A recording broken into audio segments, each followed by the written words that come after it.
Welcome everybody to the CISO University call. Today is going to be another uh, public call where we're going to be working with people both within the community and, of course, those who have come from the Facebook page.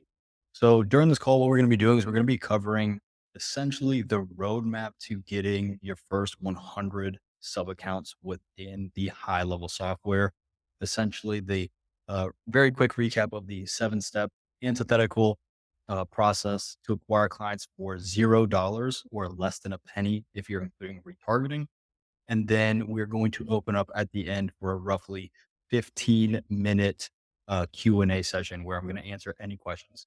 Now, along the way, if you have any questions, you can ask as many as you need to. I will pause and answer if it's applicable. If it's not applicable to the conversation that we're having at that very time, what we'll do is we'll wait till the end during the Q&A session. So again, this is going to be a roughly a 45, at the very most 50-minute conversation where I'm just going to be walking you through the process. At the end, we'll do a Q&A where I'm just going to open it up. However, if you have questions or anything that we cover between now and then, as I said, feel free to interrupt.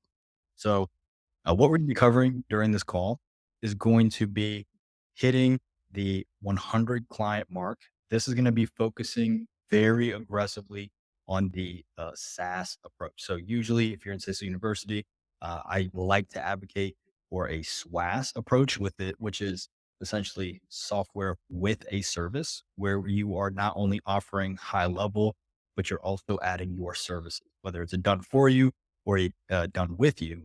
That's some kind of marketing, automations, business coaching, or video post production where you're creating content for the client. What we're going to be focusing on today is if you were to go more towards the SaaS route. Now, I know most people love going closer to the SaaS route because there is the appeal of it being more of a passive income. So I want to show you guys the most efficient and effective way to getting to that point. I'm going to be showing you the exact roadmap I'm using within my business and how it has helped me tremendously. And then, of course, any questions along the way, feel free to let. So, starting out, we need to understand essentially why you cannot just come out of the gate and resell HighLevel. So if somebody has ever told you this is your own software company, you put your name on it, it's your software company, and then you just reach out to small businesses and they will swoon over the missed call text back and the database reactivation, and they'll swoon over the website and the review generation and the automatic chat widget. The fact of the matter is, this is not your software. So what I'm going to do is I'm going to burst some bubbles and I'm going to show you the right way to do it. So if you are having frustration when it comes to scaling your SaaS agency, 9 out of 10 times when I speak with somebody who's brand new, they think, well, I'm just going to tell them about this feature. I'm going to tell them about that feature. I'm going to promote this feature and that feature. And then I'm going to make a whole bunch of money and it'll be really simple. It's not that, it's not done that way. Let me put it that way. It is simple when you have a game plan. Um, But when you don't have a game plan or when you don't know what you're doing, then it becomes really complicated. So we are going to give you a game plan. That's what we're going to go through today. Okay. Uh, if you're wondering who I am before we even started, why you should even listen to me, my name is Alec. I run Say So Funnels, which is my client facing business. So there's a lot of affiliate coaches who don't actually work with clients. They just say they do, or they just promote the affiliate side. I'm actually working with clients. I'm with SaaS clients. So the 97, 147, 197. And then I'm also working with high ticket clients. Last month, I closed a $10,000 client for a 60-day period. So I'm doing both sides. Usually, like I said, we focus on the high ticket, but today I want to focus on the advantages of the low ticket. And so you'll see at the bottom, I have my own community. It's completely separate from the page. If you're interested, you can check out, there's all these free resources on YouTube. So I'm not pitching you anything. All this stuff is free on YouTube. And you can see the links on the page. So that being said, let's jump into it. Number one, we understand that we cannot just resell SaaS out of the gate. We're not going to just go to every service-based business and we're not just going to say, hey, this is what we do. Okay. What we need to do is we need to follow a very carefully crafted 7-step plan that is going to allow you to start, scale, and optimize your business for $0. That is the goal. You're already paying for high level, but we don't want to pay for ads. We don't want to pay for virtual assistants. We want to keep this as cost efficient as possible. That way, as money comes in, you reinvest it. I'm going to show you how to do that. I'm not just going to say reinvest it and leave you hanging. I'm actually going to show you the exact to reinvest. So the first thing we need to do, this is the most crucial part. This is the thing that I see businesses fail and agency owners fail every single day. You need to have an antithetical offer. Now, we covered this a little bit in the last call, so I'm not going to go over it too much, but I want to do a very quick recap. An antithetical offer or an antithetical claim is essentially a claim that opposes the current trends. So everybody is saying, hey, we're going to get you this many leads or you don't pay, and we're going to use ads to do it. And you front the ads, but we'll do the labor for free. You have to find a different way to be opposite of that, right? So they're saying we're going to get you 20 leads. You have to either do the complete opposite or miles above. That's the only way you're going to be antithetical. So if someone's saying we're going to do the complete opposite, uh, I'm not going to get you 20 leads or you don't pay. I'm going to get you uh, 20 leads using organic versus paid. Or instead of me saying I'm going to get you 20 leads, I'm going to get you 20 clients or you don't pay. So you're essentially having to offer more or completely different. This is going to help you stand out right away. The easiest way to create this offer is to understand three main components, okay? Who you are selling to, the problems that they're facing, right? That kind of goes into who you're selling to.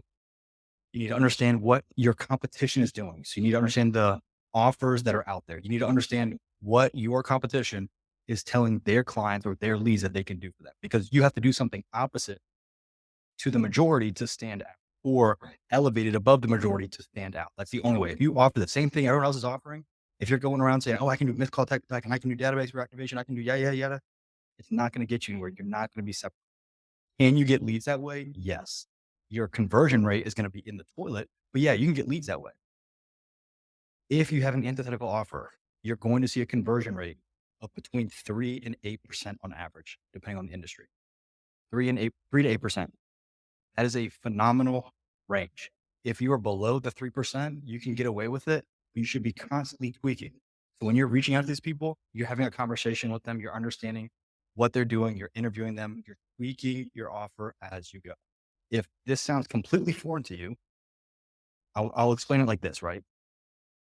If you have a good salesman can sell anything. But if you ask the salesman, what is the easiest thing to sell? They're going to tell you exactly what the client wants. So all you have to do is say, hey, you're missing A, B, C, D.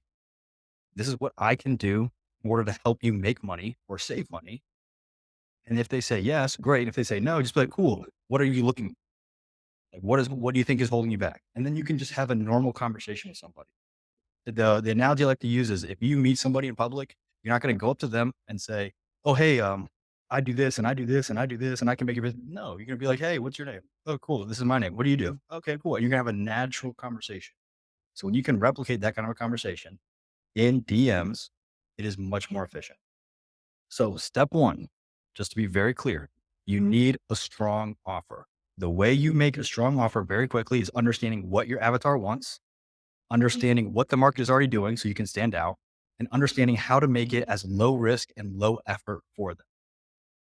That is your three steps when you're creating a low ticket offer. Okay. So I'll say that one more time. You need a great offer that understands who your avatar is.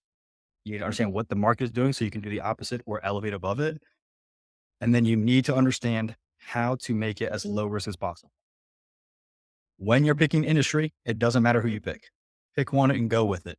That's honest to God the truth. Just pick one and go with it. So let's see. My offer. Let's see. Someone said, "Do you mind sharing your offer?" Yeah. So for me, when I was working with agency owners, I still am. But for me, when I was working with agency owners, I would say, "Hey, I can actually let me actually I'll pull up my offer right now and I'll read it to you because what I do is I save it in my notes to show you that I'm doing exactly what I'm telling you guys." So here's my notes. This is exactly what I do. I said, I take SaaS students to 5,000 in monthly recurring revenue using lean scaling social media tactics with zero ad spend, zero cold calls, zero soliciting. 100% free if you're a high level affiliate. So you don't have to pay me directly whatsoever. And then what happened was I had a lot of people who were actually already affiliates coming to me. And so then I said, hey, if you want, you can pay an out of pocket fee and you can still join the community. So that was my irresistible offer that I essentially had 31 people reach out to me in 8 days, sent them on my offer. I closed about 12 people So the inbound conversion was really, really strong. It was over 30%. So that was my offer. I'm only sharing since someone asked. So you need a good offer, okay? And I'm gonna be really blunt here. If you have a great offer, the marketing and the sales doesn't have to be that strong. I'll give everybody an example: crack cocaine. Crack does not have marketing campaigns. It doesn't have salesmen. You can, we can get into the weeds of it all, but the fact of the matter is, if somebody wants crack, they know they're gonna go find it, right? Crack is a really good offer. That's just like a really abrasive way to say it, right? If you're trying to sell newspaper ads, that's a really crappy offer. So you're gonna need really good marketing. And because it's a really crappy offer, that pressure is gonna go down to the salesman and you're gonna need really good salesmen. So if you have a great offer, there's less pressure on the marketing and the sales, the out. Okay. If you have an okay offer, there's more pressure on the marketing and the sale. And if your marketing's not good, then the pressure goes to the sale. So it's almost like this flow, right? You want all of the pressure to be on the offer because then you can just share the offer, right? If you share an offer and the offer is really good, perfect. That's all you need. Um, yeah. So I will definitely help you with the offer if that's a question you have. Um, but again, usually what it boils down to is it boils down to who are you helping? What are you helping them achieve? And what is the risk reversal? Who you're helping is the niche. What are you helping them achieve? You have to understand who you're speaking to. And then what the risk reversal or the effort or the perceived effort, you have to understand the avatar enough to know what they do or they don't. So when I'm talking about working with agency owners, I say, hey, we don't do any soliciting because nobody's going door to sale. Nobody's doing door to door sale. We don't do cold calls because if you're a beginner, number one, who has the time? If you're a master cold caller, good for you. But who has the time to do cold calls? I can send 30 DMs before bed and I can wake up to 5 interested people because of the offers irresistible. Um, and then we don't do cold email, which is something that a lot of high level affiliates will tell you to do. They'll tell you, oh, just, go scrape the same leads that everybody and their mother scraped. And then you just send the same email from the same locations that everybody else is creating their email and just go ahead and contact the burnt leads that everybody else has tried to contact. But maybe it'll be different for you, right? So that's where that comes into play. I know what people were sick of. And the other thing is you have to know how it actually works within the industry. So in Say So University, we talk about how to actually build your first case study and kind of get your feet under you so you can understand this is how I work with people. For me, everybody knows the story. I went to my lawn care guy. I said, I don't know anything about lawn care. I have no idea how to start a lawnmower, but I'm really good at this. You are great at cutting lawn because my lawn looked amazing, but your website sucks. You have a website. Your Google business is not optimized. Your Facebook stuff is very weak. I said, what if I do this and you do that? And if I make you enough money, you do that for me for free and you save me money. And so that was my first client ever. And it gave me an opportunity to kind of get my feet under me. And when it comes to help with the offer, because I work with a lawn care guy, I understand this is what lawn care guys look like. So now I work with lawn care guys. And it all started from my very first client who was actually mowing my lawn. So I say that to say two things. Understanding the avatar is crucial to building a good offer. And when it comes to picking a niche, honestly, pick one and go with it. Just pick one and go with it. There's no point in splitting hairs when it comes to the niche. Pick an industry, go all in. If you think, well, this industry is saturated or that industry is saturated, every industry is saturated. Every industry is saturated. Every industry has 50 guys like me and 50 guys like you. But the fact of the matter is there's so many businesses in the United States. If you're in the US, if you're watching this from the Australia time zone, Australia is also a very large location. I think most people are from either the US or Australia who are coming to these calls and doing these calls. They're big, they're very large locations. Look at how many businesses exist within that space, right? There's so many locations. So, and so many businesses, right? So what happens is there's so much money to be spread. There's just so much. I mean, if someone wants to let me know, or you can just search it up on your own, go type in the industry you're working with and how many businesses there are in the US, how many lawn care businesses, how many HVAC, how many legal companies, how many lawyers, how many accountants, how many electricians, how many underwater basket weavers and in-flight missile repairmen. And someone said Japan too. I have no idea about the Japanese market. The only thing I know is that they will not opt for refunds very often. Don't use that against them, but that's the only thing I know about the Japanese market. But yeah, essentially, you have to create a strong offer. Uh, the rest of what I'm going to cover is going to make sense If you take nothing away from this call, if you leave the call right after this next sentence, you will have learned the biggest lesson that I can teach any of you. Your offer has to be perfect. And when you make a perfect offer, you don't do it by promoting features. You do it by selling everybody what they want, and that is money. Any B2B business, okay? Any B2B business is going to be selling money. You're going to be selling money either directly or indirectly. Listen to my offer that I had, right? I take SaaS students to 5K MRR. They go, okay, cool. That's where I want to be. And then I go, but we don't do this, this, and this. Okay, cool. I already know those don't work, or I'm struggling with those. So that makes sense. But what do you do? I don't share that part, right? What I do is when I share it, I have a cool name for it. Lean scaling methods. You're like, oh, what does that? What does that mean? So it causes intrigue. It causes curiosity. I directly address what we're not doing. And then I cause curiosity, or I create curiosity. And then what's the risk reversal? Completely free to an affiliate, right? For you guys, if you're making an offer to these local businesses, obviously they're not going to be affiliates, but you're going to say, hey, it's free for 30 days. And if you hate it on day 29, you can fire me and not pay a penny. And then maybe you can waive a setup fee, right? So my offer, if you're brand new, you have zero, I'll say, this is what I'll say. This is what I tell my people at Say University.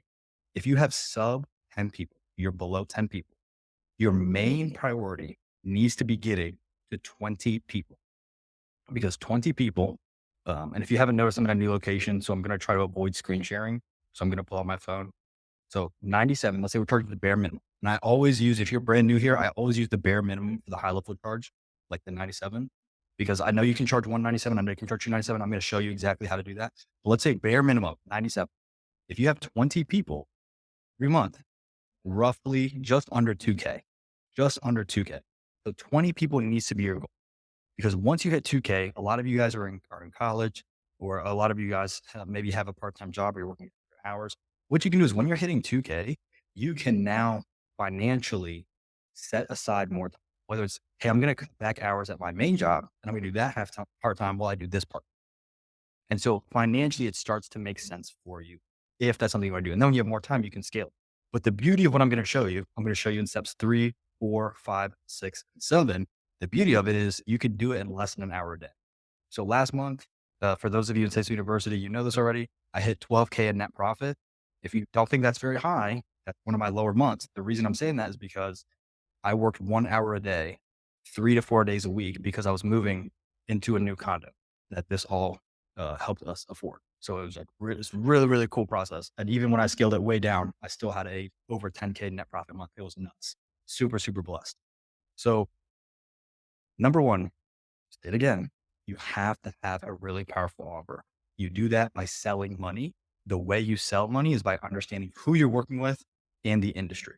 So if you guys want to comment an industry, I will run through, I'll do a few of them because I don't want to take too much time out of everyone's evening. Run through a few offers that you can create if you want to drop an industry. But I'll show you how simple it is. Okay, electricians, right? So I'm going to say, number one, what is the goal, right? What is the goal of electricians? And I'm not talking about like get client, be happy, right? I'm not talking about caveman talk. What I'm talking about is we have to understand what is the pinnacle goal of an electrician, or the pinnacle goal of concrete, or the pinnacle goal of mobile detailing, or the pinnacle goal of film and photography, or the pinnacle goal of pressure washing and dentistry, right? When you understand what is it they want, not what do they want right now, what is their goal for the business? The goal is almost always the following.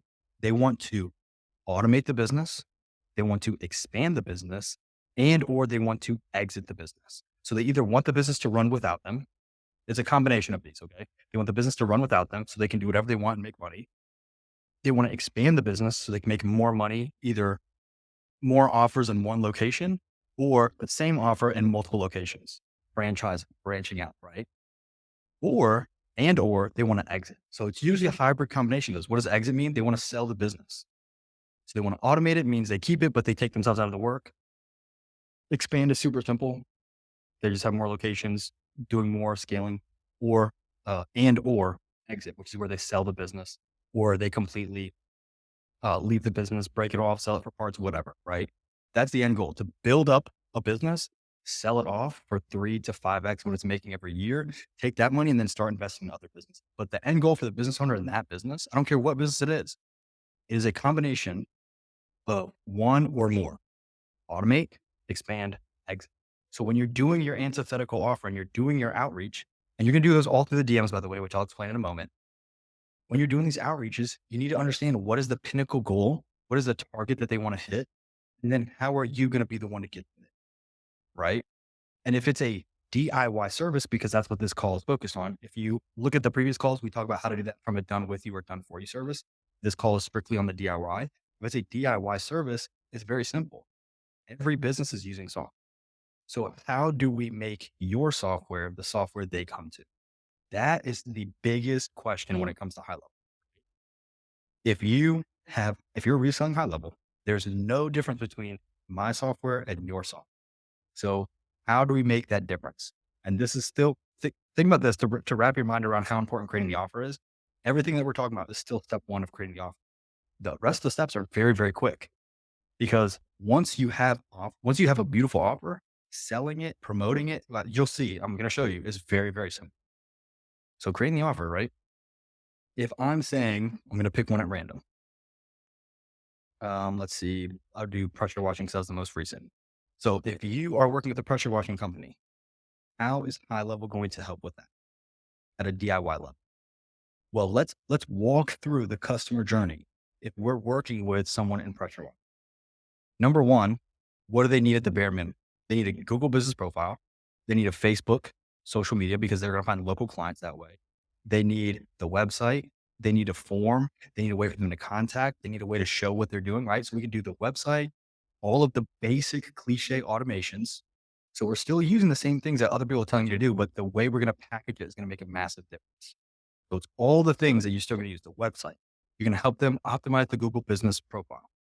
The Google business profile, by the way, is when they search like something near me, pressure washing near me, dentist near me. It's that little map, right? Direction to the website. If you have no idea how to optimize it, there's this really cool resource online. It's called YouTube. And if you YouTube it, it's walkthrough tutorials. There's hundreds, if not thousands, of walkthrough tutorials. I have followed random walkthrough tutorials and I've gotten my client rank so high. I have people in State University. I'm like, hey, look at this video. This guy in our community, he took somebody from like, I think it was like 20 something 20s, and he took them to number 4 in a matter of like 2 months. So any go on to YouTube, search a few of them, find the commonalities and what they recommend doing. Make sure they're more recent, so that way they fall within Google guidelines, and then you can set up their Google business, right? So what you can do at the DIY level is because what we want to do is we want to make sure that they stay with us for life, or as long as possible, right? We want to increase what's called the CLV, client lifetime value. This is going to help you make more money over time, or this is going to help you make sure that your churn is as low as possible. I'm going to explain exactly how you do that in just a moment. I'm going to show you exactly how to acquire the clients in a moment. What I want you to do first, I want you to make sure you have that perfect offer. So what you're going to do is you have HighLevel. This is how you're going to keep your churn low. There's a whole bunch of statistics over from Extendly, HL Pro, all these people who study this for a living. They will tell you that if the onboarding process is a pain, it's not going to help your client lifetime value. So what you need to do is when they join, if you're the first 20, you can do this for free. After that, you can have a setup fee. You need to set it up. If the first 20, you need to set up their website for them. You need to set up their Google business listing for them. You need to help them get set up with the automations, set everything up for them for free. Okay. If you're under 20, you have to do it for free. That's just the fact of the matter, because you're trying to get there as fast as you can. Once you got 2K, you can either scale down what you're doing for your main job and reinvest your time into the business, or you can take that 2K and you can automate the process even further by bringing on virtual assistants or paying to promote some content. Again, I'm going to show you the $0 way to do it, because that's how I did it. So you set everything up for them. You check in with them. After you set up the onboard, you make sure they're happy. You help them with the domain, you help them with everything. If you don't know how to do any of this, it's all on the HighLevel resource website. It's like, I think it's like help.highlevel or help.gohighlevel.com, something like that. HighLevel has its own resource page where you can see all these how-to videos of how they recommend it. And if that doesn't help, go to YouTube. You're going to set up everything for them to your first 20. And then what you could do, this is how you're going to create an advantage. You have to niche down, as we talked about. That's going to help with the offer. But your whole website, needs to be focused on creating an offer, creating content, creating value around that industry. So if I'm working with dentists, I need to create a whole bunch of content, ton of content that is going to be focused on scaling dentistry practices, right? Scaling, was it optometrists, right? I need to scale those businesses. I need to have a bunch of content. I need to promote the content. I need to essentially say, hey, this is how you do this. Step one, set this up. Step two, set this up. Step three, set this up. Step four, we're going to get into this. Step five is get into this. And if you want a quick little sneak peek preview into how you move into done with you or done for you services, in those trainings that you create, which you can create your membership in HighLevel. And so now you have content and you have an advantage edge, right? Or competitive edge. What you can do is in the description of those videos, you can say, hey, do you want me to do it for you? Click this link to book a call. So they can pay you the monthly service, 97, 197, 297. And then when they click that link and they're like, hey, I don't want to set this up, or I don't want to set this portion of it up, or I don't want to do the marketing, or I don't want to do the automation, or I don't want to do XYZ, you can have a call to action in the description of your membership videos that say, hey, book a call and we can talk about, me doing it for you. And then you can sign them on and you can do that service for you. But essentially what you want to do is you want to make the onboarding as easy as possible. So you want to collect all the information you need to collect from them. How long they've been doing the business, what services they offer, where they work, what services what areas they service, how long they've been in the business, a little bit about them, what are their values, what do they believe their unique selling proposition or unique seller proposition is, which is essentially, what do you do that nobody else does? Or what do you do that sets you above everybody else or different from everybody else, right? And so you collect all that information.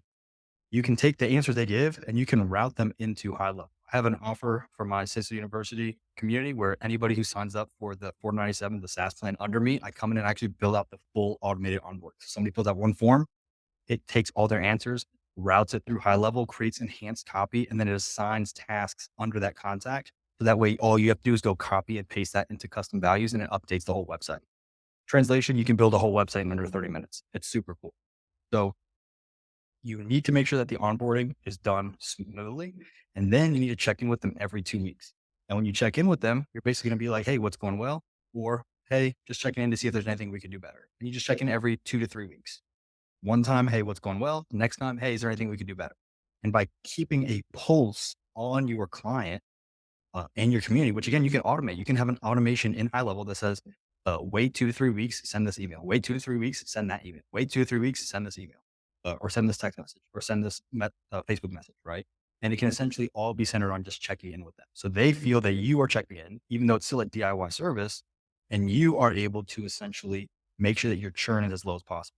And if they're stuck on something, guess what? You make content, video training content on that topic that goes in the membership and you go, hey, I just made a training for you. Because if they have that question, chances are somebody else does.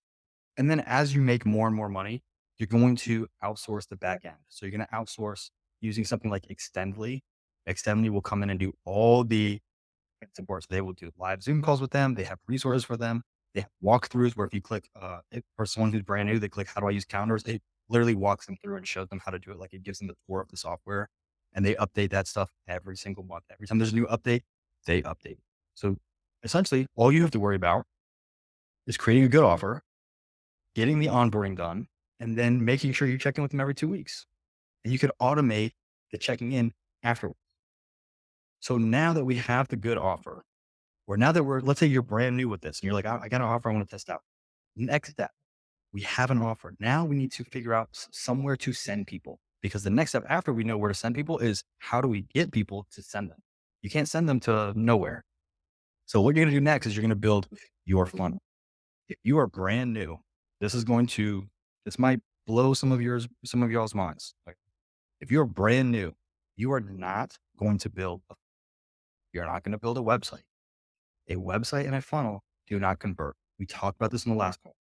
Amazon, the number one online retailer, number one, Amazon. They have a top conversion rate, 14%. So you are not Amazon. I'm not Amazon. Your conversion rate is not going to be above 14%. So what we need to do is we need to just simply push massive amounts of traffic. That's step one. If you're under 5K a month, you got to just push traffic. All you need for your funnel, okay? It's going to be a form. That's it. It's just going to be, they send them to a link, little header button, they click the button, it pops up a form. The form, you just need a few questions. You need contact information. Where are they currently? Where do they want to be? Do they understand there's a financial commitment or a time commitment? That's, that's all you need. So contact, where are you? Where do you want to be? Do you understand this is a financial and or time commitment? That's the only 4 questions you need to have if you're just starting out. And then you're going to push them to get on a call. Once you have been doing this for more than 20 clients and you kind of have a feel of what you're offering and you've nailed down your offer and you've nailed down your onboarding, then you can just allow them to sign up freely from your website. But when you're starting out, if I pushed you, this is why we do it this way. If I sent right now 1,000 people to your website, could you handle that? The answer for 99% of you is no. So that's why we don't want them to sign up from the website, because when we go to the traffic side, we are going to push a lot of people over. So we use a form because the form is going to allow you to kind of minimize if a ton of traffic comes to you, we kind of minimize it or we space it out. Because like, for example, you can only take, let's say you only have a time slot for 2 or 3 calls a day. So you can have 2 or 3 calls a day for the next 3 or 4 weeks. You can be booked out, right? Again, the reason we do that is because if I send 1,000 people to your website right now, 99% of you cannot handle that. If I send 10 people to your website right now, 99% of you would be a little overwhelmed. And that's okay. You're trying to nail down your offer. So when you're starting out, you don't need a website. And as you do more and more, I'm going to cover this in a few minutes. As you do more and more, and as your offer gets nailed and perfected, you're going to then add a video sales letter above the form. So VSL form. As you do more and more, you're going to have your process directly below the form. And then you're going to have your client testimonials and your success wins and your benefits and the bonuses and the promotions for working with you. But that is essentially how you build out your funnel. So you start with a form, then you add a video sales letter, which a video sales letter is essentially the pitch that you go through. I cover all this in Sales University, but it's essentially, you just essentially create a problem agitating video. So address the problem, frame yourself. Why do we care that you're speaking? Tell a story about how your solution works, create a really cool, super secret spy name for your software or your service. So that way you create curiosity, but you don't give away all your secrets. And then you want a strong call to action. That's essentially what a VSL is. It can be anywhere from 2 to 8 minutes. So again, VSL, form, description of what you're offering, benefits, mixed in are some testimonials. That's step 2. Step 3 is step 3. You're going to create and curate social media content. I'm going to cover this really quickly because we covered it in the last call. You have to have content on your page that converts. The content should not be who wants this, who wants that. The content should be providing real value. It should be creating problem agitating content, not doing tips and tricks. Do not do tips and tricks. That's just friend zoning yourself. You want problem agitating content. So you want to agitate the problem that your businesses are experiencing. Again, how do you do that? You can literally go to ChatGPT or Claude.ai. You can say, create problem agitating content on this topic. I want you to agitate the problems that they have, create a list of problems they have, agitate those problems. And then that's your hook. How do you frame yourself? Basically, I'm so-and-so, I do this, I'm good at doing this. Or I'm so-and-so, I do this, I help my client do that. Why do we care that you are talking, right? For example, a lot of people who came to this call care that I'm talking because last month I made 10K and I have students who are doing over 2K and 7K a month in a matter of a few months. So it's going very, very well. That's why people come and listen, because I have a little bit of experience. I have a little bit of authority. So you have to create that authority before you deliver your punch, before you pack your punch. And then you pack your punch. And the way you do it is you tell a story. This is the old way that this client was working. They worked with me. We did A, B, C, D, E. It created these results. Now he's super happy. It's a story of the old way, bad, new way, good, because of me. And then the call to action. If this is you, if this you want to do in your business, if you're interested, DM me this word, comment, follow, whatever it is. So we create content on the page.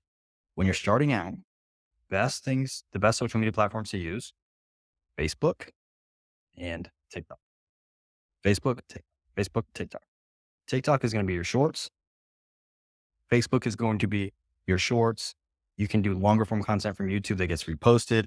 You can do carousels where they're swiping through. You can do images. You can do posts. And you're going to do the same thing. You can do problem agitating content. You're going to do value bombs. You're going to do client testimonials and wins. You're going to do case studies. All things that say, you have a problem, I can fix it. Here's proof. You have a problem, I can fix it. Here's proof. You have a problem, I can fix it. Here's proof. That is the cycle that you want to go through when they come to your page. Now, this is not 2019 anymore for TikTok. This is not 2012 for Facebook anymore. So we're posting this content on the page because the next step we're going to do is we're going to reach out to people and we're going to start pushing the offer. But there's a reason why we have content on the page. How many of you have seen an ad from a page, and when you click on the page, it has no engagement, no content, no followers? And then if you go look at the comments, it's everybody's just making fun of them. So even if you love paid ads, you have to go through the organic first. You have to do the reps first. Also, if you do the reps in organic, the content that does the best can turn into the creative that you make for your ad. So why do we make the content first? Because now when we go to reach out to people, when I DM you, what's going to happen? If somebody DMs you, what's one of the first things you do? You don't recognize the name. Someone DMs you, and then they don't DM you a bunch of spam. It's not about me. If you're, go to my post in some of the groups where I talk about dating the client, on the first day, you should be asking questions about them. What do you do? How do you enjoy it? You should make it all about them. You. Make it you. If you make it I, it's a massive turnoff, both in dating and in business. So don't do that. Make it all about them. What do you do? How do you do it? How do you enjoy it? How long have you been doing it? What are the ups? What are the downs? So you make it personalized to them. You don't want to sound like a client, because if you're a client and you switch, it's a bait and switch. You want to really appear like a fellow business owner. So what you're going to do is you're going to reach out to these people and you're going to talk to them. And so if you DM them, they're going to check out your page and be like, who is this? And they're going to see that you have a bunch of value on your page, walking them through all the problems that you're agitating. And so that establishes your authority. That establishes your credibility. And so when you reach out to them, Alex Hormozy has a really great outreach in his new $100 million leads, where he basically acts as if he cares, as if he knows them, as if he's like familiar with them. He compliments them, and then he kind of pushes them over to the offer by connecting whatever he's complimented them on with something that works with this program. So you can DM somebody and you can be like, hey, I see you're posting in a group a lot, insert comment about how that's good for business. I see the quality you post in these groups. I can tell you do quality work. Or, hey, I looked on your page. I noticed you just finished up a debt. Or I noticed you just sold, we got one private jet charter. I noticed you just sold a massive jet. Like, I bet the commission was crazy on that. Or like, that jet is so classy. Or dang, I love that jet. It's nice, but it's not as nice as this jet, right? Something to kind of break the ice. Again, if you were in person, would you come up to somebody and be like, I am a web designer and I do this and I do that and I do that? They'd be like, what the heck? Who are you? Right? Don't treat Facebook like some weird chat room. Treat Facebook like you're in person. Walk up to them, break the ice. Oh yeah. Again, if we're talking about private jet charter, I saw you just sold this. How much did it go for? That's crazy. My friend has one of these, right? I love this brand. You're talking to someone who's pressure washing. Oh wow, you do pressure washing? I did pressure washing a few years ago. And then insert something that I know stacks about pressure washing that we can bond over. Were you working with dentists? Insert joke about, I don't know, Brad, right? You want to break the ice a little bit, talk to them like a fellow business owner that is meeting with them after work. And then from there, you can kind of create a little bit of rapport, just a little bit. And then you push to your offer, and go look at how Hormozy does it in $100 million training, where he essentially tries to say, hey, you wouldn't have to be, you wouldn't happen to know somebody who might be interested in this. And so what he does is he talks about, if you don't like being rejected, if you're really terrified of rejected, ask them if they know somebody who may be interested in what you're offering. And if they say, yes, I can help you, great. And if not, what they might do is they may say, oh, I do, but I might be interested also. So that's a way that Alex Hormozy does it for brand new beginners. What I like to do is I like to ask them, and I like to agitate problems they have. I notice you don't have this, or that. Can I ask why not? I notice you don't have a website. Can I ask why not? I notice you don't have a Google business profile optimized. Can I ask why not? I notice you're not doing this or that. Do you mind if how come? And they're going to be like, well, everybody bothers me and sells me and, all this stuff. And it's really annoying. And you're probably trying to do that too. And you can be like, I am trying to do that. Yes, I am. However, free 30-day trial, free setup. If you hate it, fire me on day 29. Somebody asked, how are you not getting ghosted? You're going to get ghosted. If you send out 100 messages, 80%, again, these are stats from Hormozy. He says 80% will ignore you, 20% will engage, and about 1 to 2% will convert. In my experience, if you have a proven offer you will convert very highly, very, very highly. And this is outbound, right? This is outbound. If you guys ask, there's a guy in State University named Imram. I think my first night that I moved to Florida, I just moved to Florida, first night. Um, he was like, "Oh well, I think it's kind of hard to sell really low ticket." So I went out and I closed a $97 ticket, and I sent 4 messages. Two didn't respond, two didn't open it. One read it and didn't reply, and one was interested. 4 messages. And I just basically sent a message and I waited 5 minutes and then sent another message, waited 5 minutes, sent another message, waited 5 minutes, sent another message, waited 5 minutes, closed. And he was like, "Oh yeah." And all I said was this: "Hey, I noticed you have a website. How come?" Or, "Hey, I was looking for your website and I couldn't find it." So are you going to get ghosted? Yes. Are you going to get rejected? Yes. Somebody might say the nastiest, foulest thing to you. How somebody treats you, especially if you're trying to help them in a business interaction, how somebody treats you is a reflection of who they are and the sad, messed up things going on. So if somebody rejects you and they talk about how they hope your entire family evaporates from the earth tomorrow, that is that is something they got going on that has nothing to do with me, right? They don't even know me enough for that comment to make any sense. And so what you're doing is from your personal page, you're going to DM business pages because business pages have no spam. There's no spam filter. I know I have a business page. It is a nightmare when people DM the business page and they're trying to get a hold of me and I have no spam filter to filter it out. So from the personal page, I'm going to DM the business page because you cannot DM from a business page. You're going to DM their business page and then you're going to talk to them and you're going to say, "Hey," you're going to talk to them, ask them, right? Ask, compliment. Then you're going to transition into the offer. I like to pitch the offer to them. If they say no, then I like to say, "Do you know someone who's interested?" If they reject you, you're going to do the ultimate downsell. Ultimate downsell is super simple. "Hey, if you like, that's fine if you're not interested. If you want to follow my social media, I'll make content fixing any problem that you have." And so the idea there is that when you do that, you're increasing how many people are following you. You're increasing your following. That's going to create social proof. That's number one. Again, this is all into the business page. So you push into the business page. "Hey, follow the business page. I'll make content for you." And so when they follow the page, you tell them, "Hey, give me a problem. I will make a piece of content for you tomorrow or this week solving that problem." So you get more followers, which is more social proof. When they're following you, you can retarget with your content. What content are we making? Problem agitating content, client testimonials, success stories, case studies. You have a problem. I can fix it. Look how I fix it for this guy. You have a problem. I can fix it. Look how I fix it for this guy. That's what you're doing. And so you're pushing into the pit. You're pushing them to the page and they tell you, "I have a problem with, um, I don't know how much to charge." Okay, cool. Agitate the problem. And you can put this in chat. "Hey, my client doesn't have much to charge. I need to agitate this problem. I need to create a story based off of how I helped somebody else figure out their charge and that it was way too low or way too high and how that translated into more money," right? You're always, always, always selling more money. So very quick recap. Step one, your offer needs to be as good as crack. Step two, just push them to a simple funnel.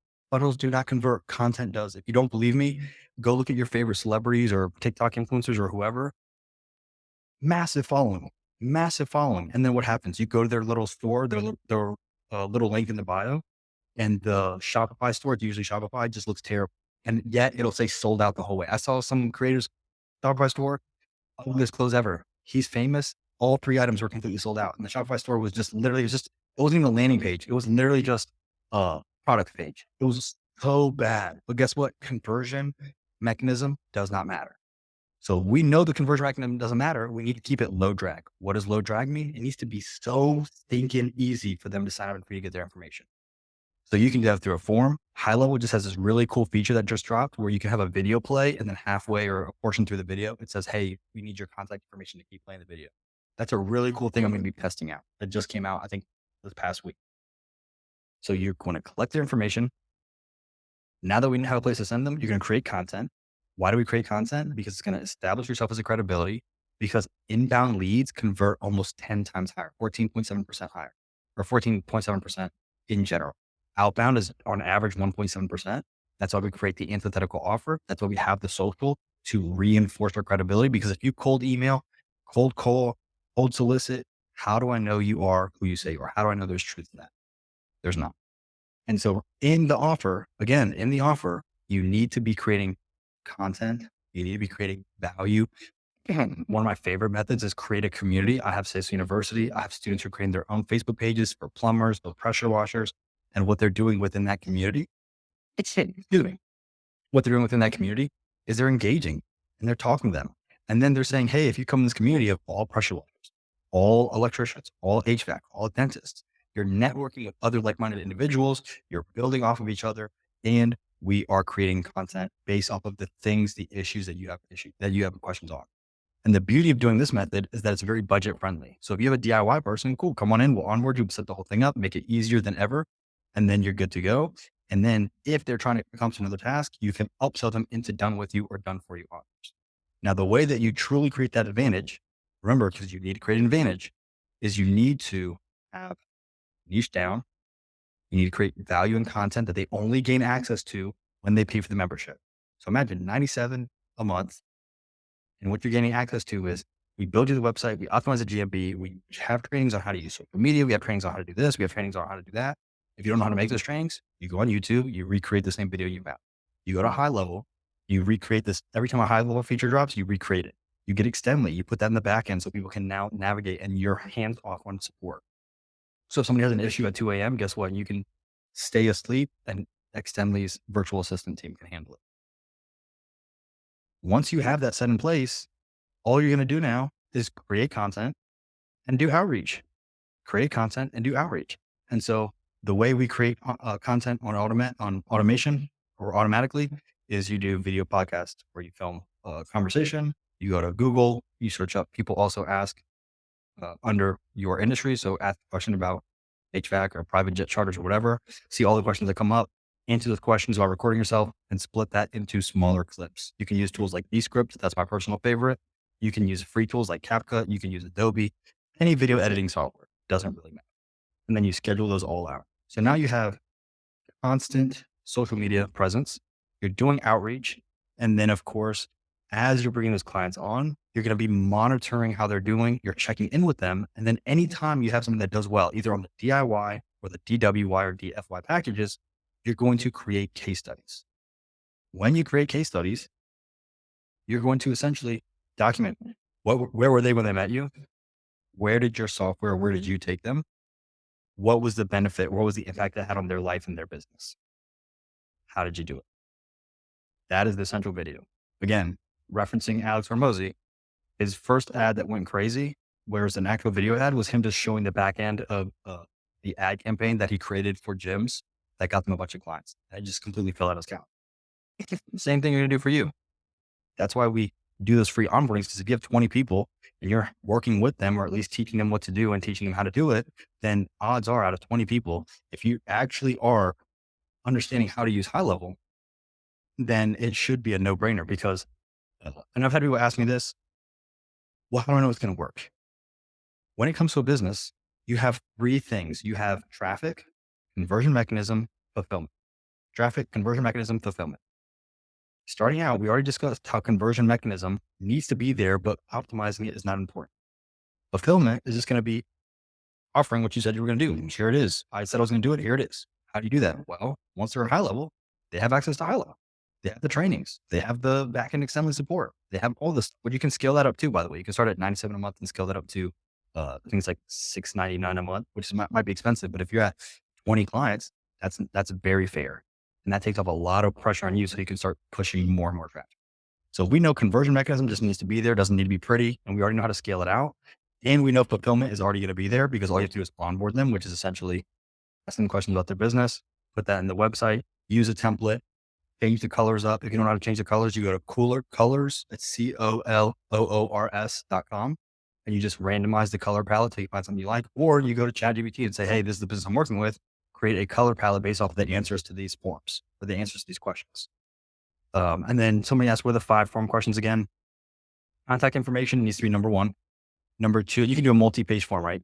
Number 1, contact information.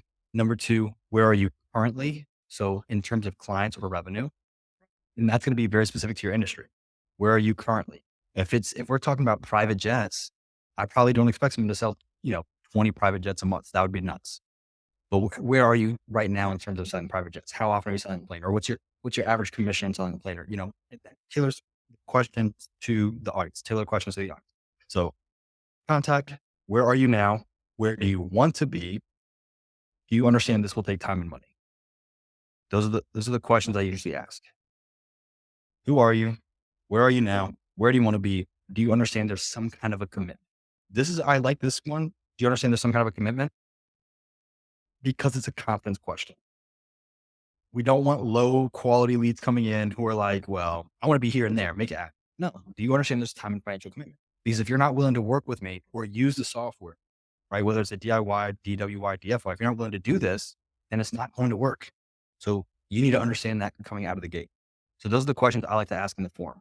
And then, like I mentioned, afterwards, you create propagating content in a VSL, and you can get rid of that form and set the VSL with the form embedded. I haven't used that feature yet. I don't want to tell you to do that, but that's something you could do. And then below the form, the button of the form or the form itself, you can have the features, benefits of working with you. And if you're not a fan of the form, if you want to do a booked call, I would still say have the form and then have it redirect to a book call. But that way they have to give information to book the call. That way, if they don't book the call, you can still retarget them through email, SMS, Facebook, Instagram, WhatsApp, whatever information you decide to collect. So just make sure that the questions apply to the industry that you're working with. And then we talked about doing the outreach, doing the ultimate downsell, and then of course, pushing them to the conversion mechanism, pushing them to the page. If they don't want to buy in the DMs, you push them to the page, let the page convert them. Because again, we're doing, here's a problem you have. I can fix it. Here's how I fix it for someone else. Right. And then you're going to essentially say so your business. So say so is not just some like stupid name I put together. Say so stands for simplify, automate, scale, optimize. You're going to simplify. You're going to document everything you're doing, running your business. If you hit 20 clients, you're going to document how you do everything, how you onboard, how you meet people, outreach, everything. Because at that point, you have 20 clients and you've probably spoken to about, 500 people, 1,000 people. So you're probably starting to get a better flow. Probably trying to split test. You probably have split test a few messages to see what worked well and what doesn't work. You're probably testing out things and you're probably saying, let me try this way, let me try that. Maybe I use ClickUp. Maybe I prefer Asana. Maybe I just want all my tasks to just to-do list in HighLevel, right? And then you're going to ask, cool, how can I automate this process? How can I automate it using software, workflows within HighLevel or third-party integrations? How can I automate it using virtual assistants? How can I automate it by taking myself out of the business and having an account manager run all of this for me? And then you're going to scale. So once you have it to where you have offers nailed down, the conversion mechanism is built out, the social has a little social proof, you've nailed down your messaging, you've maybe hopped in a few calls. In State University, I have a 10-step closing framework for high ticket sales calls. So maybe you've perfected that a little bit more, and now you have a few case studies. Now what are you ready to do? Now you're ready to scale. How do you scale? You 10x everything you're doing. It's so stupid. It's so simple. I know. You just 10x it. How can I make more content? I got to bring on a video editor. I got to bring on this or that. But how can I make more? How can I push more? I'm running ads. How can I spend more? How can I have more creatives? How can I do more? It's always going to be more basic statistics, because as you do more, you'll get more data. As you get more data, you'll have more informed decisions. Basic rule of statistics: as sample size approaches population, the accuracy of the information becomes more applicable. So as the sample size approaches population, you will have a better picture of what's actually. Again, if I have a conversion rate of 14%, remember Amazon, and I send 50 people, maybe I don't get 14% conversion, maybe I have zero. But if I send 200 million, which is Amazon's monthly attendance rate, now I'm going to see, cool, I actually had a 14% conversion. I got scared there when I only sent 50. The numbers always are going to matter. So it's always going to be more upfront than you optimize. So that is essentially how you're going to get there. You have to have, I cannot stress enough, you have to have a solid offer. You do that by understanding who you're working with. You do that by understanding your industry. Then you're going to have a very simple conversion mechanism. If you're wondering, I need a great snapshot for my business. No, you don't, because nobody goes to a website and gets closed off the website. They go to the content converts them. As you nail down your offer, then you can build out your conversion mechanism. Will that increase how many people are you closing? Most likely, but you won't know until you push people. You won't know until you improve your copy. You won't know until you improve your closing. You won't know until you understand what the avatar wants. You get rejected 100 times. Okay, something's wrong with my offer. My conversion rate is below 3% on outbound. Something's wrong with my offer.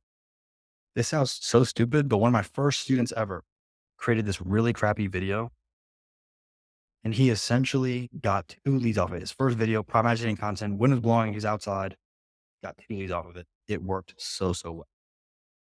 And he was like, "What the heck is this dude?" I had another student the other day, it was like 2 or 3 days ago. He was like, "What the heck? Why are people DMing me?" I'm like, "'Cause you made content and then you did your outreach."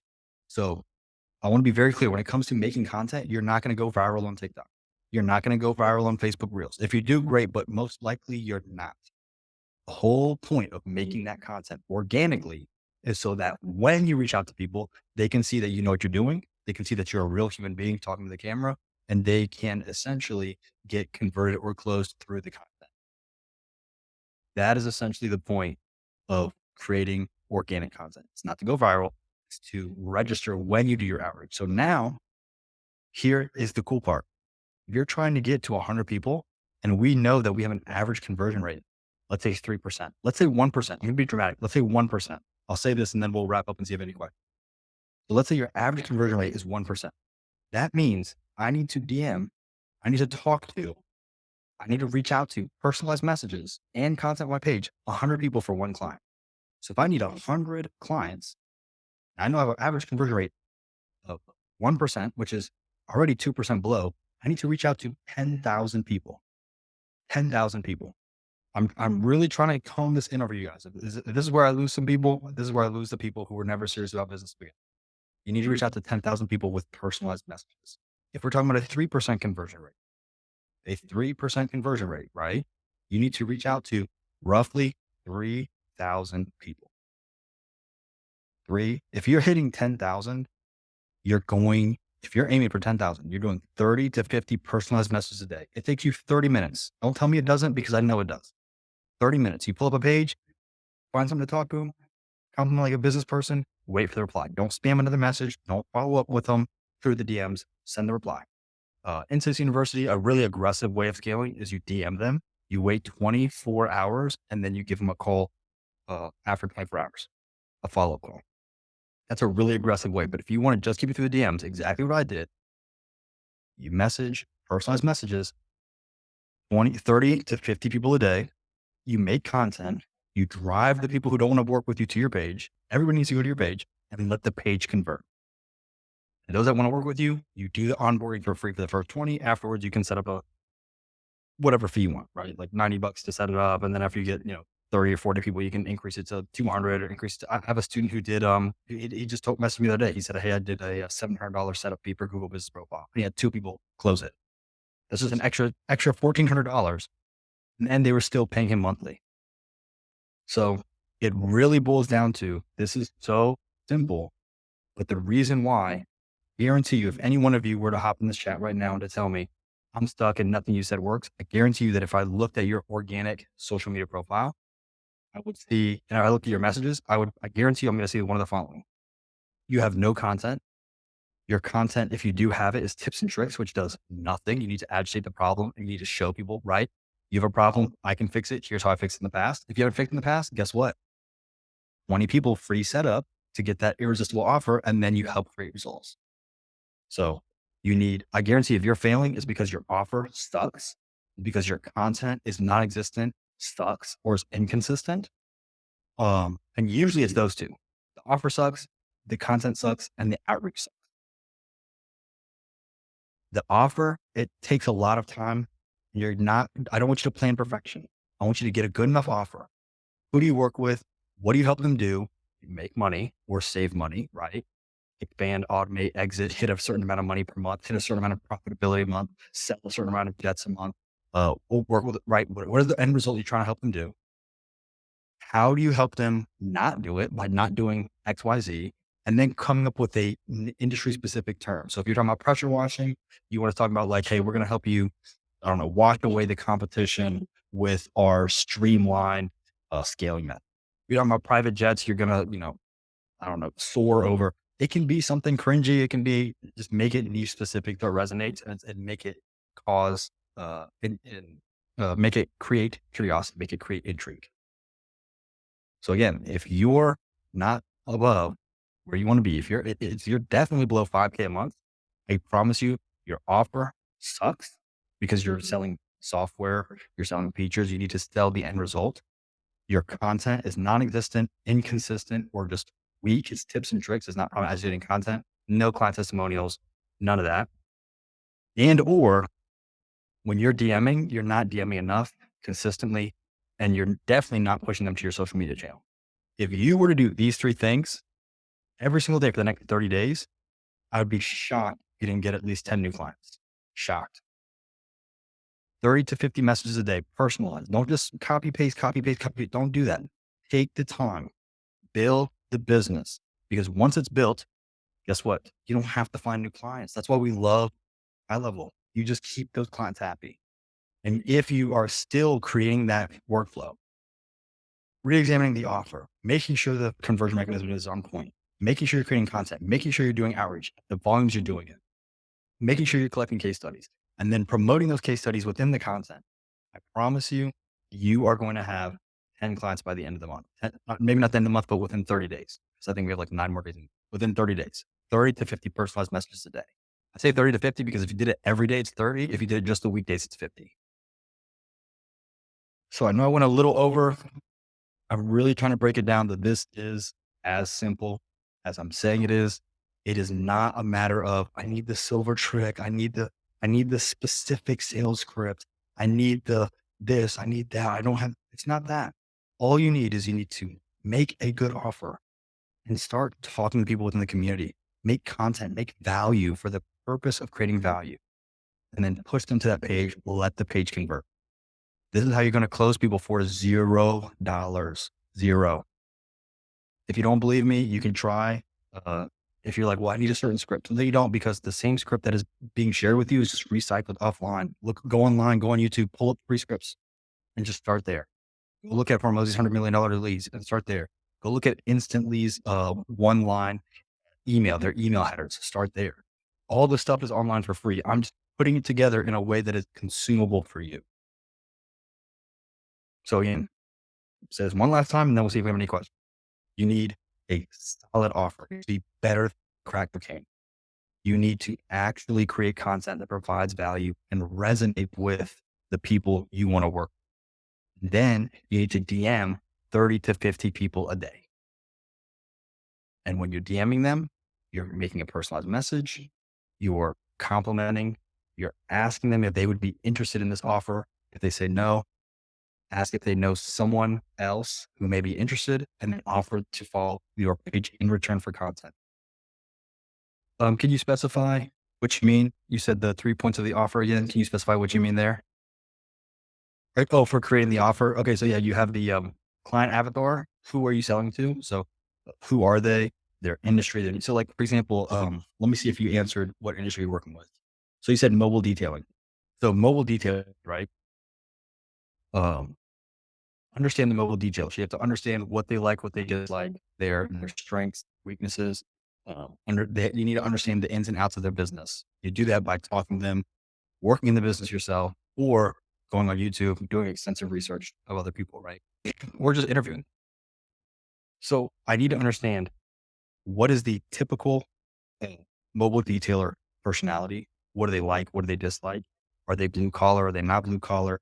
What is their demographic? What is their average age? What's their average gender? And then that is going to help with creating some of the content.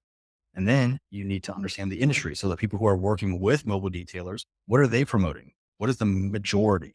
Not what is everyone doing? You don't need to worry about if somebody's doing something similar to you. You need to worry about what the majority is doing. You need to do the opposite, and then you need to ostracize.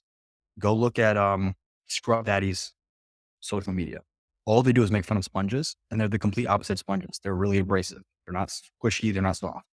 Completely abrasive, right?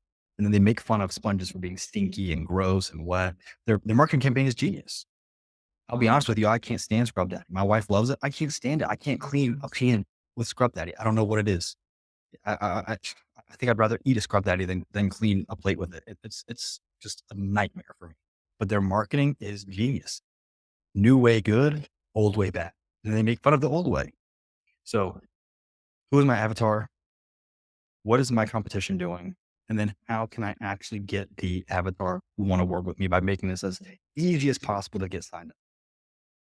When it comes to fulfillment, this is the done for you. How do you structure each step, and how do you know when to start the next step or stage?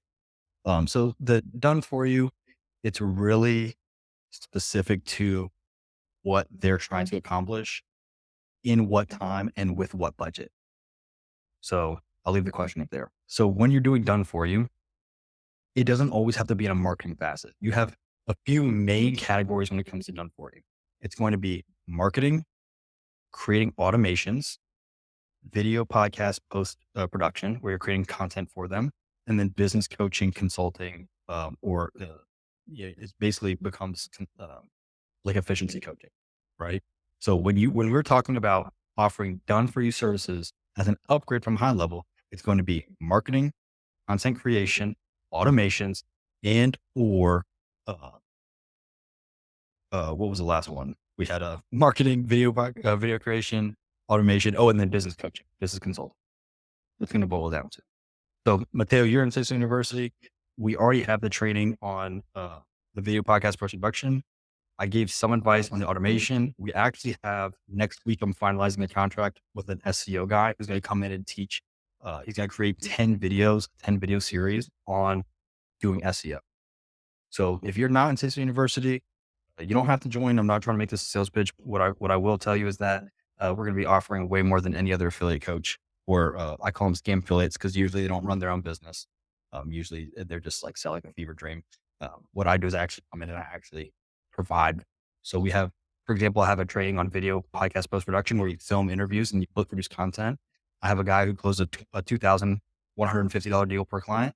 I have a guy who closed 2 clients and he's actually 2 clients only. He's at 7,000 and 200 a month, 7,200 a month off of 2 clients. All he does is record interviews, post produce them into short form content. It's really cool. And that training is fully in Cisco University. And then of course we've got the SEO guy coming next. So I think Mateo, I think that's something that you and Michael would really enjoy. But when it comes to the done for you, talk with the client, understand what the client wants, and set realistic expectations. So when you're doing SEO is a really tough one because it takes time and a lot of people don't want to wait. SEO takes time. It takes 6 to 12 months to start ranking. If you talk with Mateo, again, I know you're at Cisco University. If you talk with Ismail, he is crushing it with SEO. He joined all the SEO communities that I advised him to, and then he followed the tutorials online and he submitted his website for an SEO audit or a website audit. And of course, I do those SEO and website audits for free if you're in Cisco University. So I looked at his websites, recorded a Loom video, sent it back to him, told him exactly what to fix. Like I said, my mission is to just dethrone all of the scam affiliates. That's my mission. I know it sounds a little corny, but I'm just so sick of hearing people say, I spent $300, $500 a month for 3 months and my affiliate is never replying to me. My coach is never helping me out. They showed me how to make a website, which we know doesn't do anything because conversion, it doesn't take place in the website, it takes place in the content. They showed me how to build the website, but the website doesn't do anything. So Mike, I'll help you out right now.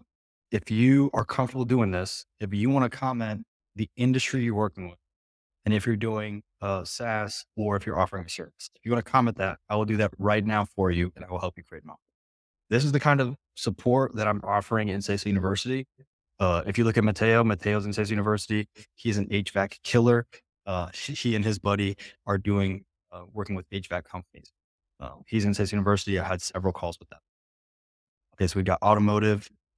Is it detailing? You can get a little specific. Don't worry.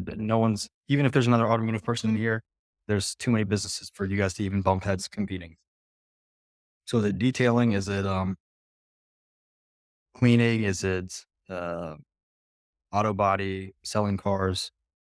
Walk me through what the industry is a little bit more specifically. And then, okay, cool. Car repair. So we got car repair. So let's say you're doing car repair. Let's say you're doing a DIY and a DFY offer as your upsell. So if you're doing car repair or auto body or however you want to phrase it, you need to essentially understand. So let's look at creating the offer, right? I'm doing this with you live. I'm telling you, I know this training like the back of my hand because I do this for my clients. I do this for my students. If you have no idea who I am, I come from a business consulting background. So this is second nature to me because I've been doing this so many times. So I'm doing this with you right now, live. So car repair, auto body, right? Number one, let's understand the avatar. The avatar is usually going to be blue collar, hardworking guys who are underappreciated. That's just how it is. They work in conditions, not old. appreciated, usually have a tough exterior because they're just trying to get through their day and they want to do that. So we understand who the person is. Let's understand the industry. The industry, how are they getting clients already? This is my favorite way to start. How are you getting clients? Just do more. So how are they getting clients? Well, they're getting clients. Usually it's from people recommending them on social media, or it's through the Google map, Google ranking, local SEO, not SEO, local SEO. And this is what my SEO guys coming into State University and having a 10-part series on the local SEO specifically. It's nuts. This guy is absolutely insane. I actually worked with him in the past. That's why I'm working with him again, because I know how insane he is. So we know the person, the avatar. We know the industry. How they find clients is through people recommending them, word of mouth on social media, reviews, and local SEO. And then we also know that when people call them, we want to be capturing that lead. That's the same for any business. We want to have the missed call text back. We want to have the FAQ chat widget. We want to integrate HighLevel. We want to do all this stuff. But we need to understand where they're getting their leads from. So now that we understand who they are, we understand how they're getting their leads. Let's look at what people are promoting. I can tell you right now that when it's coming to auto body repair, people are promoting using paid marketing tactics to promote the highest ticket items. So I know it's not car repair, but with detailing, they're all pushing ceramic coating. Why? Because ceramic coating is a higher ticket, easier to run ads on higher ticket. If you haven't heard, the iOS update that just came out, again, crushed. Ads are going down the toilet. They're going very, very quickly down the toilet. Uh, and then ask yourself, when you've gone to a car repair, how did you go to a car repair? We've all been to a mechanic. How did you find a mechanic? You probably did one of two things: Google, or, hey, so and so, who do you go to? Where should I go to? That's it. I've never seen an ad for someone like, hey, we can fix your car, and we don't even have plumber's crack. I've never seen an ad like that and been like, oh, I got to go there to fix my check engine like that my wife hasn't fixed, or change her oil because it's, drier than the Sahara Desert. I've never seen an ad for that. So understand how they're finding clients and how you would hire them if you were looking for a mechanic.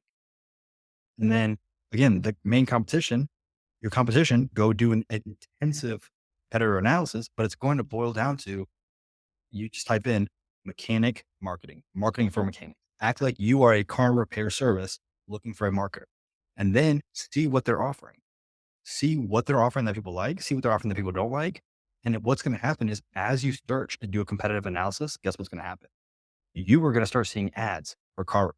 And now, as you're seeing ads for car repair, you can say, cool, what's good and what's bad? How do you know what's good and what's bad without being subjective? You look at the comments, you look at the engagement. If the comments are just tearing that ad apart, cool. They hate that, don't do that. If the comments are like, interested, love it, I need this, oh wow, that's a cool thing, whatever, that's how you know, perfect.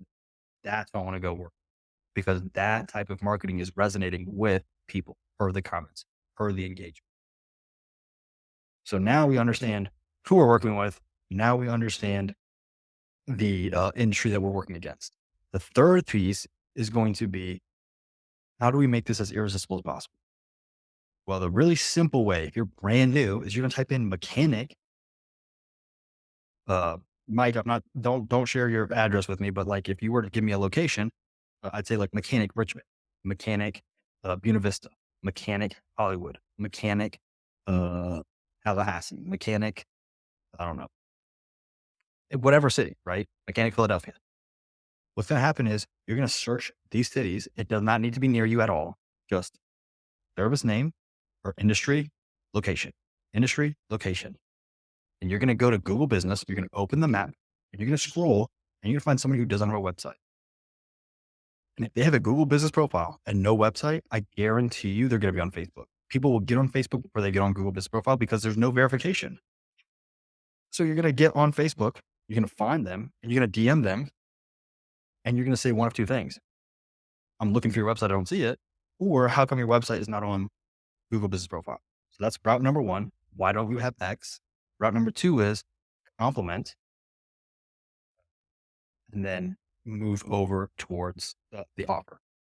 Compliment, have a conversation. That's the, I call it the bar approach, right? How would you approach somebody at a bar? Compliment, break the ice, push them to the offer. Would you be interested? No. Do you know somebody who is interested? No. Hey, follow me on social media. I'll make a free thing for you. And if you're worried about like, well, that's a lot of asks. If they already told you no, who cares? Hey, do you want help? No. Do you know someone who needs help? No. Okay. Well, if you want to follow me on social media, give me any problem. I'll make content on it and help you fix it. If they say no to all three, you already lost them the first time. What are the other two? What damage is the other two going to do? Not going to do anything. If they follow you, that's going to help you way more because you got to convert them. So now you need to understand what is the perceived level of risk. You need to understand what is the perceived level of risk, effort, and time. So we know that these auto body guys are extremely technically intelligent. They're extremely hardworking. They're probably not going to be the best with a computer. But who do they have that is? They usually have some kind of a secretarial figure in the office. So you could say this, hey, not only will I set the whole thing up for you, I will train your front desk person on how to use the entire software. So you never lose a lead again. And you can actually minimize how many people are working. Because if you can automate that process, then we don't need two people at a time. You can have one person, or you can have, instead of 4 people, you have 2 people, right? You could downsize, or at the very least, you won't have to hire more when we push an insane amount of traffic to your business. So we know if they're really hardworking, we know mechanics almost always have somebody up front. And then we know that mechanics have mechanic specific software. What software are they using to create reports on the vehicles? What software are they using to analyze the vehicle? What software are they using to speak with the client and send them the report on the vehicle? Always going to be mechanic oriented software.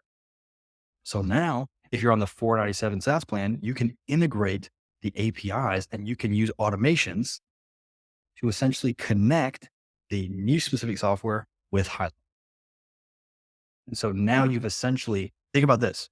Now you have your own software, which, well, you don't really, it's HighLevel, but now you're creating, you're reselling the software, but now you're stacking the software. So now it's HighLevel and the niche specific software. I don't know the automotive ones off the top of my head, but like Jobber and ServiceTitan, if you integrate those for blue collar with HighLevel, now if they try to leave you or if someone tries to poach them, what happens? Well, can you do what my guy's doing? No, we have HighLevel, and they don't know that you're stacking software and using automations to connect all of them. And all you can do all of this from a one-time setup. You can start them at 97. And as you stack additional services, so as you say, hey, now we're going to integrate Jobber. Now we're going to integrate it. So you can say, hey, HighLevel, you don't have to call it HighLevel, but HighLevel part only, 97 a month. You want us to integrate it with any software you already have, only another 50 a month. So now it's 147 a month, and we integrate it with a software you already have. And we connect all the automations for you, and we will audit those for you. So you're stacking the software, and that is what's going to create a competitive advantage because they can't touch the software because nobody has HighLevel software integrated with mechanics, at least not yet. So you have the stack software. So now, is it your software? No, but it is your software stack. And if anybody knows anything about reselling SaaS, because I hate when people tell me this, all these like software design tech guys, whatever, they'll come to me and they'll be like, oh, you're not doing SaaS if you're reselling HighLevel. Okay. What software do you use? And they're going to tell you, well, I've used JavaScript and I'd stack it with this. And I'm like, well, why don't you create your own coding language?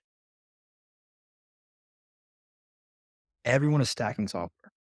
That's how you make it your own SaaS. You stack, if you want to create your own software company, you take software that already exists, you stack it, you use HighLevel, new specific software, and use automations like Zapier, Integromat, or even just the native HighLevel automations with webhooks.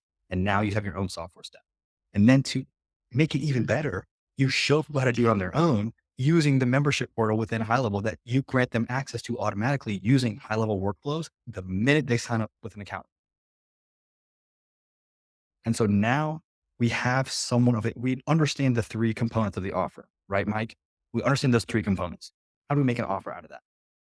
I'm going to help you achieve the goal of every mechanic, which is to have nonstop customers, nonstop clients. And we're going to make sure that the communication is so smooth that you never have to worry about somebody working in your face. I want to use a different B word, but I won't. Working in your face because they're upset about the communication or the price or whatever. So essentially, we want to make you a lot of money and save you a lot of time and a lot of wasted expenses. I don't know mechanics well enough to create the actual offer, but I know I understand those 3 things. And I'm going to say, hey, we're going to help you do ABC. We're not going to do it using paid ads because if you have not realized this by now, you're not talking to enough businesses. Most local service-based businesses do not want to use paid ads. I'd say about 70% of them don't want to do it because they've been burned or they know the pricing is too high, or they know that people doing the outreach to offer paid ads are really scammy, slimy, and spammy because why? They're recycling the same crap. There's nothing antithetical about their claim. They're just the same recycled crap.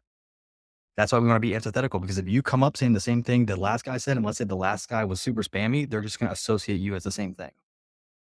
And if you're scraping leads, then you're just going to be sending the same guy or gal the same message that they probably received 30 times before. They're not going to pay you attention. That's why I love doing the manual scraping myself. The lead quality is just so much higher if you're doing manual scraping.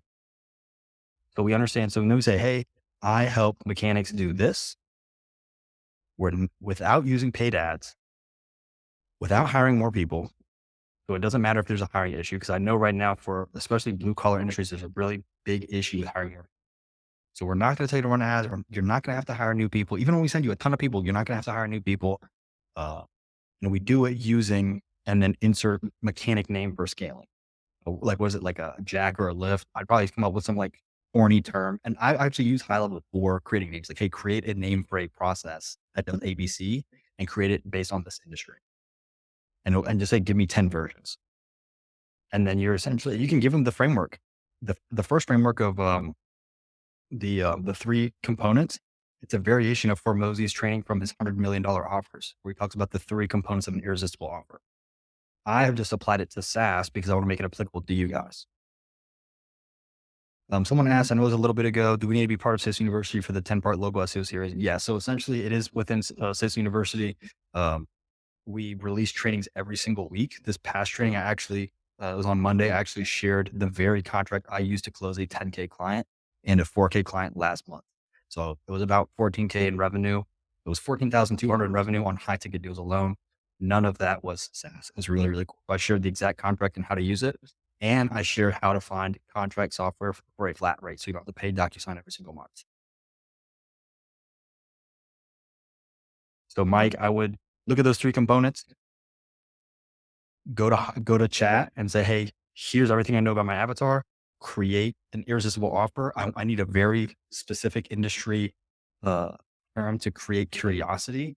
And then I need to use this framework, and then just share the framework that Hormozy gives you. What I will tell you, this is actually really funny. What I will tell you is if you use that framework where you tell ChatGPT to create problem agitating content using an industry name that creates intrigue, I've had it before where it wasn't chat, but it was Claude AI. It literally replied to me and said, I cannot create content that manipulates people's emotion. That's how powerful the prompt was. It literally told me I cannot create content that manipulates emotion or manipulates people's emotion. That is how effective that prompt is. Create problem content that addresses perceived risk, industry type, and current marketing trends so I can oppose them. And then ostracize. Also create an industry specific name for my offer. Please create a name that creates intrigue or curiosity with the client. I've used that before, and it will literally come back and tell me, I don't want to, it literally tells me I don't like manipulating emotions. It's actually really funny.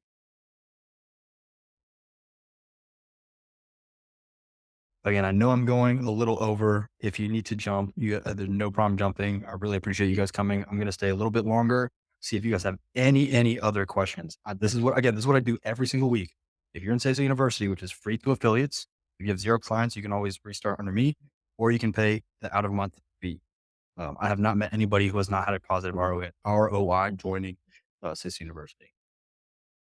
iOS is killing Facebook ads. Done for you marketing. Do you mean database reactivation campaign? Database reactivation campaigns should be a one-time thing where you kind of kick it off. But if you think about it, database reactivation is essentially just email marketing, SMS marketing campaigns. Just a database reactivation because you kick it off by emailing everybody in their list because 9 out of 10 times they're not doing anything to reach out to those people. So essentially database reactivation is a really fancy way of saying once we reactivate it, now we got to keep, it's like once you shock the person with the electrodes and they're back to life, their heart you have to keep the heart pumping, right? The heart has to keep pumping.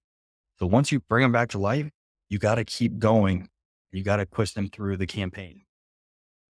So You can do a database reactivation, but guess what? That's really, really hard to do with the SMS being cut out. So you want to make sure that A2P is registered effectively. Email campaign needs to be on point. Rewards need to be on point. Promotions need to be on point when you bring them back. And then there's social need to be on point. Here, I'm going to make two really quick predictions. I'm usually not wrong with these. I'm going to make two predictions. So it'll be on the live. That way, if I'm wrong, you can come back and be like, hey, you got it wrong. Or you can come back and do what's most likely going to happen and be like, you got this right. Two major predictions. Number one, with AI running rampant, everybody is going to want to be searching for an authentic connection because they don't want to be pulled over. Nobody wants to be sold by Nobody wants to be sold by a robot. Nobody. So AI running rampant, they're going to want authentic connections. What does that mean? That means that you have to use really, really laid back, monotone connections through organic content or chat widgets. So me talking to the camera, I'm not the best speaker. Go look at my first couple of TikTok. Go look at my first couple of videos. Go look at my first couple of calls. I stutter. I misspeak. I get stuck. I lose my train of thought. But guess what? That makes me look like a real person, not AI. And that might sound crazy, but give it a few more months, give it maybe 6 to 12 months, and you're going to have deep fakes coming out where people are going to just do webinars. And it's going to be these perfect polished things. And it's going to be too smooth. People don't like too smooth. There's a reason why people don't like enjoying watching commercials. It's too smooth. It's too polished. If me talking like this, being authentic, whether if you have a stutter, a lisp, if you have an accent, if you're missing half your face, if you are talking to the camera and you are just being yourself, in terms of who you are, how you speak, how you look, your mannerisms, I promise you, it's so much more authentic. And if you're getting a sales call anyway, and they see your content and they hate you, cool. I don't want to be on a call with you anyway. Now my content filters out the people I don't want to talk to. And if you understand who I am, how I talk, what I look like, the energy I put off, if you want to hop on a call with me, it's going to convert so much higher because you already understand who I am. And when I get on the call, you're going to be like, oh, you're just like who I thought you were. Right? It's so much easier when you're unpolished, when you're just raw. The second prediction, this is the one I think I'm really excited about. The second prediction I'm going to make in the next 6 to 12 months, not right now. The next big thing, if you haven't seen already, the next big thing is the content producer. So everybody's moving away from SMMA. They went to SaaS, then they went to high ticket. Now they're in high ticket content production. That's going to be the next big thing. After that, it might not be immediately after that, but sometime after that, I guarantee you the next big thing, or it will be at one point, will be digital project management. Because what's going to happen is you're going to have professionals at SEO, professionals at content creation, professionals at marketing, professionals at branding. There's too much. So people like me, this is what I do right now. People like me, I come in and I go, hey, I need an SEO guy. I need a marketer. I need a brander. I need someone who's proficient in HighLevel. I need someone who's proficient with automations. I'm going to manage all of them in project management software. And what I'm going to do is I'm going to sell the solution. This is what I do right now. This is how I landed a 10K client. I went to somebody who says, I have a problem. I go, cool. What's the problem? Here's how we can fix it. And guess what? I personally can't do half the stuff I told them I can do. Am I lying to them? No, because my team can. And so all I do is I manage the team to make sure it gets done as efficiently, as effectively as possible without losing any quality. And guess what? They don't have to go to 5 to 10 different people. Hey, SEO guy, how are you doing? Hey, marketing guy, how are you doing? Hey, this guy, how are you doing? Hey, that guy, how are you doing? No, they go to me, one person. They say, how are we doing? And I give them a full report of everyone's doing. I give them a full view of my ClickUp account so they can see the tasks, status on everything. They get a full report from one person. If any of you have ever worked in business consultation, or if any of you work with like higher up businesses, people people hate going to 50 different people. They want to knock on one door. That's the expression. If you've been in corporate America at all, they're like, I want to knock on one door. I want to knock on one door, get all the answers. I want an elevator pitch. You have 11 seconds to tell me everything I need to know. You can't do that with 15 different people. So I guarantee you at some point in the very near future, digital project management will be very big. It's already started. If you have seen, who's seen like ads for fractional CMOs? Anybody seen ads for fractional CMOs? 3 to 5 clients, you can make 500,000 a year. Fractional CMOs essentially a project manager on a very massive scale. It's usually a project manager for a marketing firm, marketing branch. So they are usually 9 out of 10 times, they're just managing the marketing. They're creating the strategy. and they're marketing the whole thing. Digital project management, it may have a bunch of different names. It's going to be growth consultant, fractional CMO, whatever name people are going to call it. People just rename things to rebrand the same crap over and over again. There's only so many ways you can get content. There's only so many ways you can get traffic. There's only so many ways you can get visitors. People just rebrand it to sell you a gimmick. That's all it is. Yep, this is it. It's authentic. I love this term. It's authentic marketing. And this is why it's so big. This is why it's so big. If you make content on your page where you're showing your face, look at my face. I mean, look at this. Thank God I'm married already. And I duped my wife into marrying me. I don't know how I pulled that off. But look at my face, right? You don't have to be the most perfect, polished person. You don't have to be, uh, you know, super proficient in anything. You don't have to be perfect at everything. If you are authentic, if you own what you can do and you own what you can't do, you will stand out above so many people. And if anybody doesn't want to work with you because you own who you are or who you are not, cool. That's a massive red flag.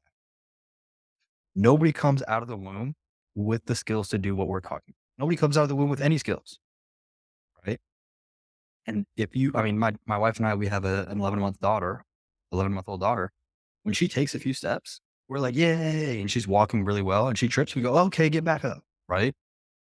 That's essentially the same exact thing we need to do for ourselves and for our clients.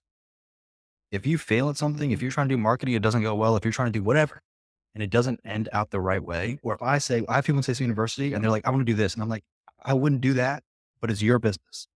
And they come back to me a month later and they go, you were right. And you know what I do? I don't go, I told you so. You're so dumb. No.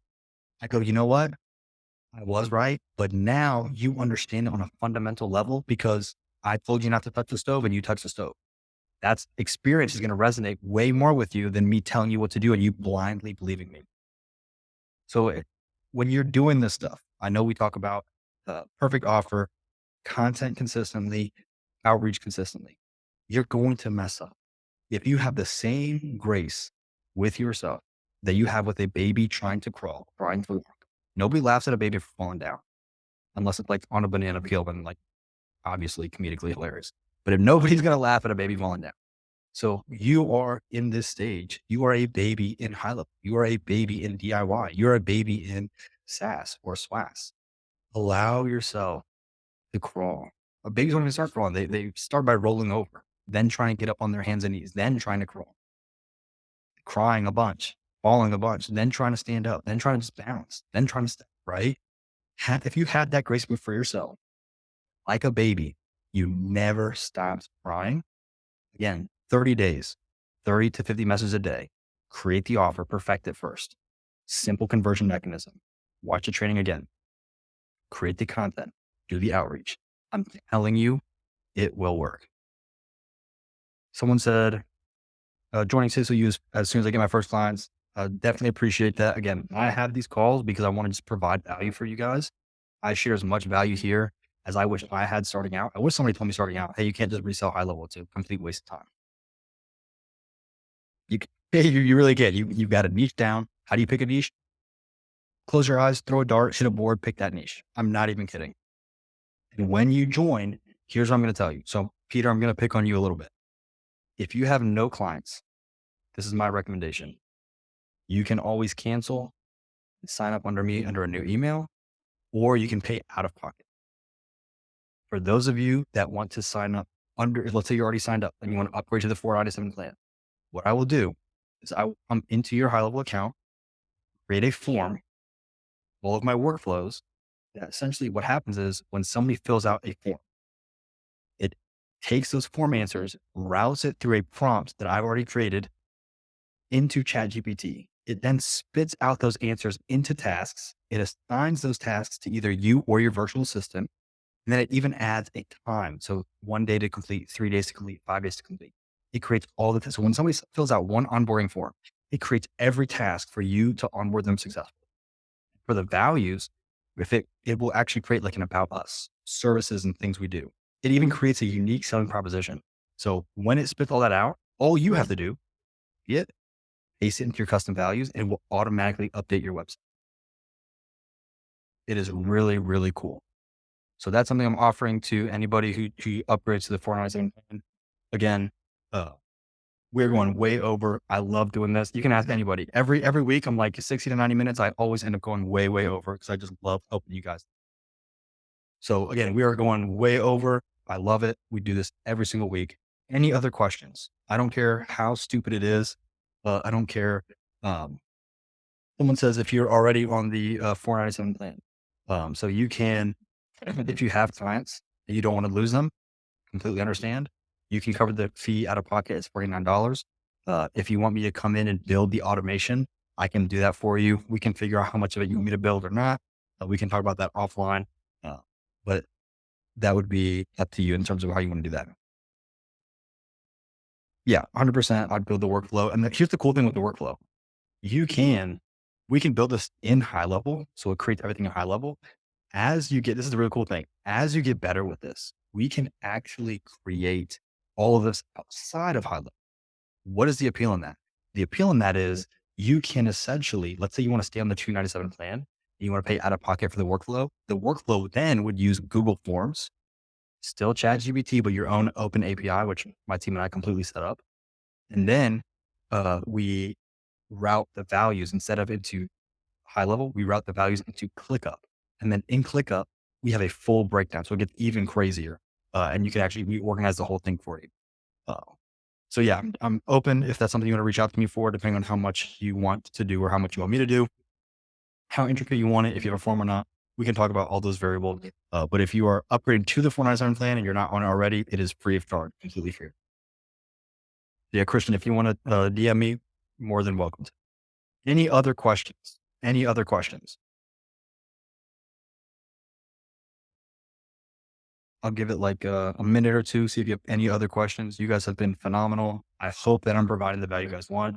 Again, the reason I open up for questions is because I talk from a point of view of where I was when I started and where most of my community was when they started. For the record, we're at about 52 people in CISO University. I have done zero marketing for CISO University until 4 days ago, 4 or 5 days ago. I've been marketing for less than a week and we're at 52 members, right? So I'm here for you guys. My goal is honest to God. I want to dethrone these scam affiliates, man. I'm so sick of people coming in, they're wasting money and they're not getting replies from people who they signed up for. And they're begging for help. They're completely lost and they feel frustrated. Here's what I'll tell you.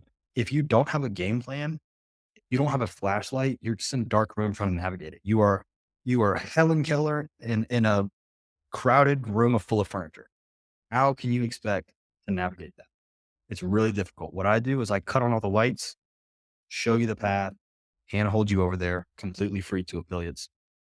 We have people doing DIY packages, 97, 147, 297, 500 a month. And we have people who are closing high ticket deals. I had my first student close a massive high ticket deal.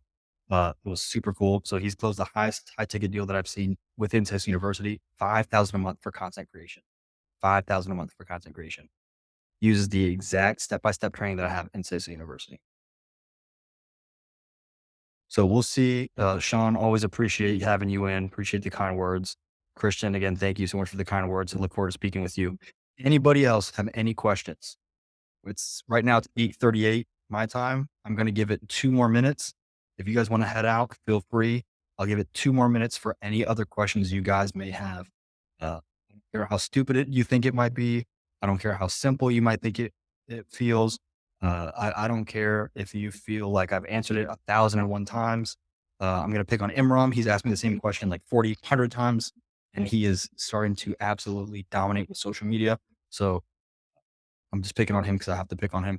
But seriously, 1 more minute, see if you guys have any questions. Otherwise, it has been a pleasure. Really appreciate you guys coming out. We will do this again next week and the week after. And then we will go back to having these private within CISO University. And then I'll just do a public call once a month. So the best thing I can do if I'm you, again, if you have any questions, DM them. If I'm you, or if you can, just go ahead and follow the page. Look, I'm doing the exact thing I'm telling you guys, right? Pushing the social media, let the social media convert. Follow the page. The reason I want you to follow the page is so that when I go live, I'm going to tag all my followers and then you can just get notified that I'm going live. And if you think it's a complete waste of time, or you don't want to see, my ugly mug on the camera because you're worried I might break it, perfectly fine. But at least you get notified. And if you have questions, you hop in. If you don't have questions, don't hop in. But that is it for this evening. It is 8:40 p.m. I'm going to head back to my room. You guys have a great rest of your evening. Any questions at all, DM me, hit me up. I will help out anybody for a little bit. And then I'm just going to push you to SIS University because I want to make sure that I prioritize the people who are obviously paying for the support. But you guys have a great rest of your evening. Have a good one.